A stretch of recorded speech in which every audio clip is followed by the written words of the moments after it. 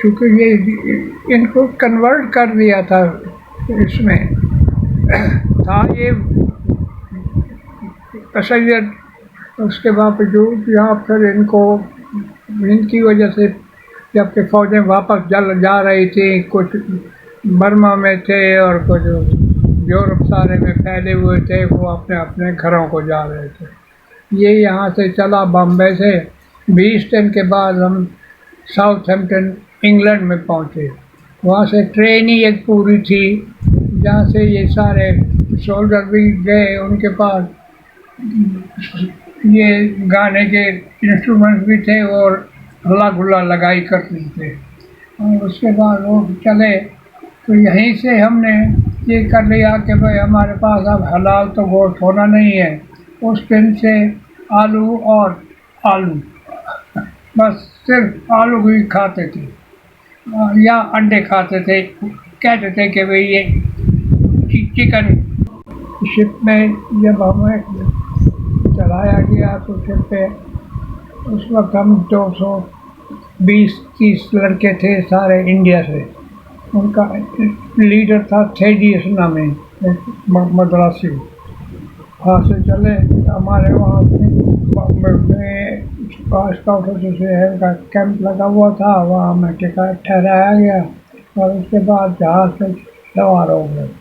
اور یہ پہلی لائف میں پہلی دفعہ تھا کہ بھئی ہم سمندری جہاز پہ چڑھے تھے۔ ہم اتنا بڑا جہاز تھا کہ ہمیں سمجھ نہیں آ رہی تھی کہ بھئی یہ کیا، ہم صرف 250 آدمی کے لیے اتنا بڑا جہاز بھیجا ہے انہوں نے۔ جبکہ یہ موسم مانسون کا شروع ہو گیا تھا، یہ مجھے پتہ نہیں تھا کہ بھئی یہ کتنی طبیعت خراب ہوگی۔ ایسے ویوز تھے، ایسی طوفانی راستے تھے کہ بڑی مشکل سے مچھلیوں کو بھاگتے دوڑتے ادھر ادھر یہ وہ دیکھتے رہے، چلتے رہے۔ راستے میں ہمیں رات کو ایک کیمپ فائر اسکاؤٹ کا ایک جنرل ایکٹیویٹی ہے وہ میں ہوتا تھا، اس میں گانے، کوئی تقریر سنا رہا ہے، کوئی گانے کی بنا رہا ہے، کوئی ڈانس کر رہا ہے، کوئی لطیفے سنا رہا ہے۔ ہم وہاں سے جیپ سے چلتے ہوئے وہاں پہنچ گئے اور وہاں ہم نے کیمپ کر لیا۔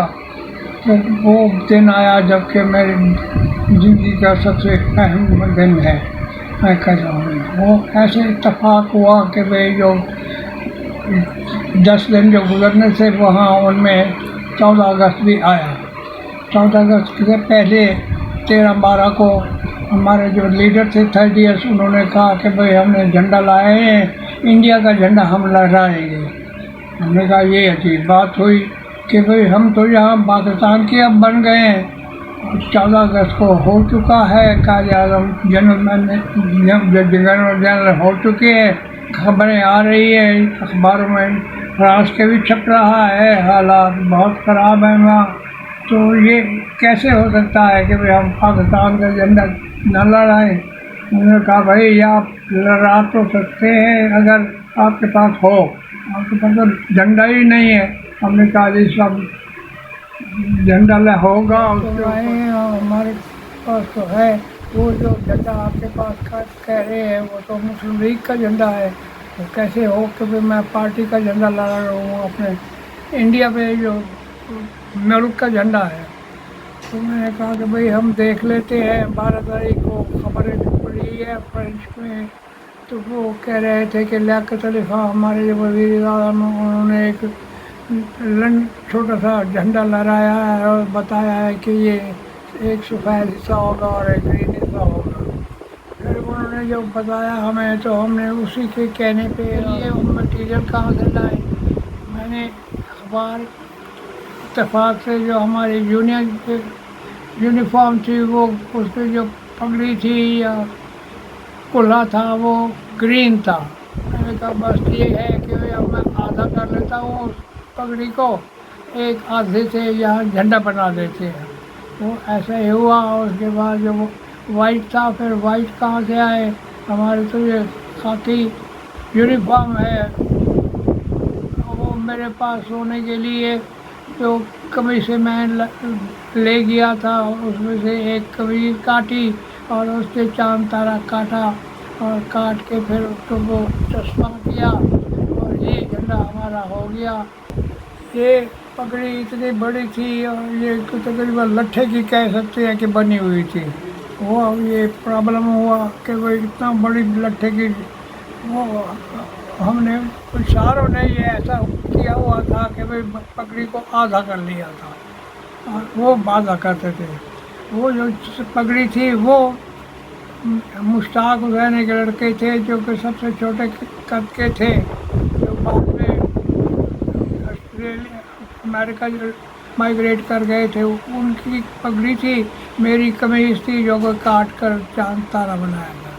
وہ جو پگڑی جو تھی وہ میں واضح کر دوں, یہاں کچھ کنفیوژن ہے کہ بھئی پگڑی کون سی تھی, کس کی تھی, یا وہ سفید چادر کس کی تھی. یہ ایسا ہوا کہ بھئی وہ جو بائی چانس ایسا ہوا تھا کہ ہمارے یونیفارم کا ایک حصہ تھا جو پگڑی کا وہ سبز رنگ کی تھی. یہ ساری انڈیا میں سبز رنگ کی پگڑی تھی, سارے 200-250 لڑکوں کی. اس میں سے مشتاق حسین ایک میرے دوست تھے جو ہمارے ساتھ گئے ہوئے تھے, ان کی پگڑی تھی. وہ ان کے یہ درہ غازی خان کے رہنے والے تھے. غلام رسول شوق یہ ایجوکیشن ڈپارٹمنٹ تھے جو کہ پروونشل سے, مجھے پتہ نہیں یہ کوئی ڈائریکٹر کہتے تھے یا ایجوکیشن یا کیا, ان کے بیٹے تھے. یہ یہی رہتے تھے اور پھر انجینئرنگ انہوں نے کی اور یہاں لاہور میں انجینئرنگ یونیورسٹی کے پروفیسر بنے تھے. اور پھر اس کے بعد چونکہ یہ احمدی تھے, وہ اینٹی احمدیہ موومنٹ میں ان کے فادر تو فوت ہو چکے تھے. مشتاق جو ہے وہ مائگریٹ کر کے چلے گئے تھے. پھر میں نے اخبار میں پڑھا تھا کہ بھئی یہاں ایسے لڑکے آئے ہوئے ہیں جو کہ یہاں سے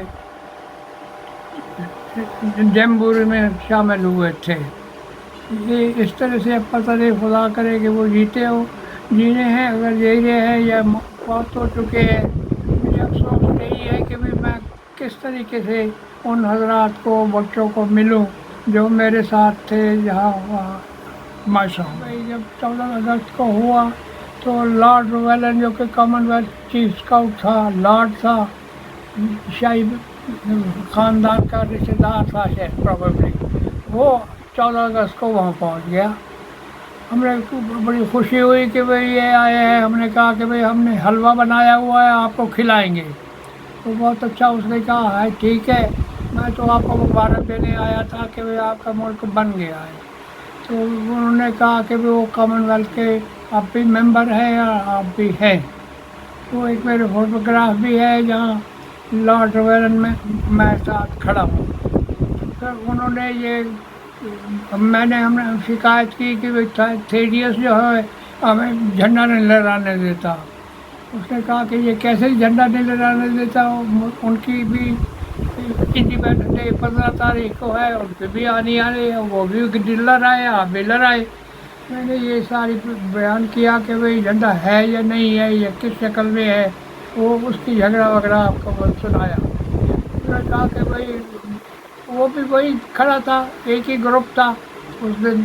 تو انہوں نے بتایا کہ بھئی یہ آپ ملک تقسیم ہو گیا ہے, زمین تقسیم ہو گئی ہے, لارڈ رویلن کے الفاظ ہیں یہ, خزانے تقسیم ہو گئے ہیں, فوج تقسیم ہو گئی ہے, ریلوے تقسیم ہو گئی ہے, نہریں تقسیم ہو گئی ہیں, دریا تقسیم ہو گئے ہیں, آپ کیسے روکیں گے ان کو؟ بول رہے ہیں اختلاف کیوں کرتے ہیں آپ؟ اس کو اگر آگے ہی بات اس نے مان لی. پھر ہم نے مل کے ایک جھنڈا بنایا اور جھنڈا بنا کے 14 اگست کو دیا. اب پرابلم یہ ہوئی کہ بھئی انڈیا والا کہتا تھا میں لڑاؤں گا کیونکہ انڈین پاس کا اٹھے آپ. ہم کہتے تھے کہ بھئی ہم پاکستانی ہیں, ہم پاکستان کا only flag, only one flag ان دی ورلڈ میرا بنا ہوا فلیگ تھا, اور وہ ہم نے وہاں لگایا تھا جس میں میری قمیض تھی. بس یہ کیا کہے کہ یہ ہمارا سب کچھ تھا. یہ تو ہوئی 47 کی بات ہے. مجھے بڑا افسوس ہوتا ہے کہ میں کہتا ہوں کہ یہاں اکنامک حالات بہت خراب ہو چکے ہیں. اس میں بھی ہمارا کنٹریبیوشن بھی ہے کہ ہم افسوس ہے کہ بھائی پرسنل اس کے لیے کہ بھائی میں وزیر اعظم بن جاؤں، لوگوں نے یہاں پر جھگڑے شروع کیے ہوئے ہیں، ملک کا کوئی سوچتا ہی نہیں، سوچتے ہوں گے تو صرف یہی سوچتے ہوں گے کہ ان کے گزارا یہ دیکھے جو آج کل لیڈر ہیں اپنے پارٹیز کے، وہ بجائے اس کے کہ کسی کو پیسے دے رہے ہیں، کسی کو کچھ لے رہے ہیں، یا کوئی لے رہا ہے، کوئی کہتا ہے اسلامک اسٹیٹ ہو، کوئی کہتا ہے سیکولر اسٹیٹ ہو، جھگڑا بچایا ہوا ہے انہوں نے۔ یہ آپ نہیں سوچتے کہ بھئی یہ جو ہے پاکستان، اس کو ایک کبھی بھی نہیں یہ کہا گیا تھا کہ بھئی یہ تھیولوجیکل اسٹیٹ ہوگی، لیکن اس کے باوجود ہوا، چلو ہو گیا، آبجیکٹو ریزولوشن بھی پاس ہو گیا۔ افسوسناک بات ہے میرے لیے، میں تو یہ سمجھتا ہوں بھائی یہ ہم بنا گئے تھے، قائد اعظم کو خیال نہیں تھا کہ بھئی یہ تھیوریٹیکل اسٹیٹ ہو، انہوں نے تو نہیں کہا تھا، بس ایک ہفتے میں قائد اعظم فوت ہوئے، 2-4 مہینے میں یا کچھ ہفتوں کے بعد ریزولوشن پاس ہو گیا کہ بھائی ہم یہ آبجیکٹو ریزولوشن ہے۔ یہ اس طرح سے نہیں چلتے ملک، اسٹیٹسمین شپ دکھائیں، بھائی جو کچھ کھا چکے ہو اس کو بھلاؤ، پاکستان کے لیے سوچو۔ یہ میں سمجھتا ہوں کہ بھائی اخلاق جو کہ کہتا ہے اسلام کہ نہ جھوٹ نہ بولو تک کے لیے کہتا ہے اسلام، انہوں نے یہ دنیا کی بھی ہدایت دی ہے ہمیں، اسلام نے دین کی بھی ہدایت دی ہے اسلام نے۔ ان بزرگوں کو دیکھیں، انہوں نے ہمارے پاس بڑا لٹریچر چھوڑا ہے، بڑی اپنی حیات کے سنت چھوڑی ہے رسول اللہ صلی اللہ علیہ وسلم نے۔ خدا کرے کہ ہم ان حالات میں ان میں آئیں۔ کوئی کہتا ہے جی میں مدینہ اسٹیٹ بناؤں گا، ارے بھائی آپ کو پتہ ہی نہیں ہے مدینہ اسٹیٹ کہاں تھا۔